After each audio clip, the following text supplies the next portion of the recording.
যদি আপনার মনে হয় যে দেয়ালে পিঠ ঠেকে গেছে, কেউ কিছু করতে পারছে না আপনার জন্য, আপনি পরিপূর্ণ ইয়াকিনের সাথে, দৃঢ় বিশ্বাসের সাথে এই 4টা আমল নিয়মিত করবেন।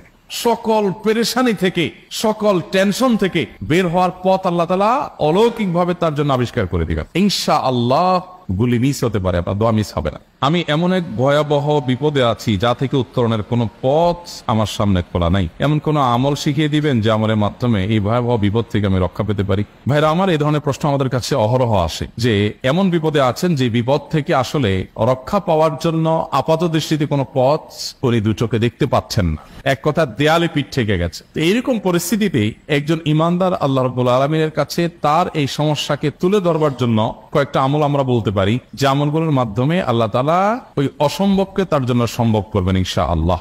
এবং এই আমলগুলোর চর্চা আমার জীবনে আমি করে দেখেছি, এগুলোর প্রয়োগ করে দেখেছি, আমলগুলো করে দেখেছি। আলহামদুলিল্লাহ, যেখানে মনে হয়েছে এই সমস্যা বাহ্যিকভাবে সমাধান যোগ্যই না, আল্লাহ তাআলা সেটাকে অলৌকিকভাবে সমাধান করেছেন। আমার জীবনে বহুবার আমি দেখেছি এরকম 4টা আমল আছে যেগুলো আমরা কোনো বিপদে পড়লে, নারী হোক, পুরুষ হোক, পারিবারিক হোক, আর্থিক হোক বা নিরাপত্তা সংশ্লিষ্ট হোক, যে কোনো সমস্যা হোক, যদি আপনার মনে হয় যে দেয়ালে পিঠ ঠেকে গেছে, কেউ কিছু করতে পারছে না আপনার জন্য, আপনি পরিপূর্ণ ইয়াকিনের সাথে, দৃঢ় বিশ্বাসের সাথে এই 4টা আমল নিয়মিত করবেন।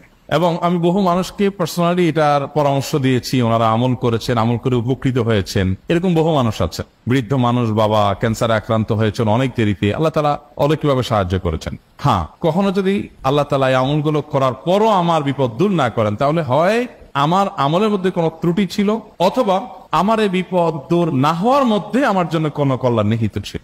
আল্লাহ তাআলা আমার দোয়া কবুল করে যে উপকার হতো তার চাইতে বেটার কিছু হয়তো আমাকে দিবেন, এই ইয়াকিন একজন ইমানদারের থাকবে। সেই 4টা আমলের 1 নম্বর হলো ইস্তিগফারের আমল। ইস্তিগফার, আপনি ফেসে গেছেন কোন জায়গা, কোনো উপায় পাচ্ছেন না, আপনি ইস্তিগফার করতে থাকেন। আস্তাগফিরুল্লাহ ওয়া আতুবু ইলাইহি, আস্তাগফিরুল্লাহ ওয়া আতুবু ইলাইহি, আস্তাগফিরুল্লাহ ওয়া আতুবু ইলাইহি, আস্তাগফিরুল্লাহ, আস্তাগফিরুল্লাহ, আস্তাগফিরুল্লাহাল্লাযী লা ইলাহা ইল্লা হুয়াল হাইয়ুল কাইয়্যুম ওয়া আতুবু ইলাইহি ওয়া লা হাওলা ওয়া লা কুওয়াতা ইল্লা বিল্লাহ।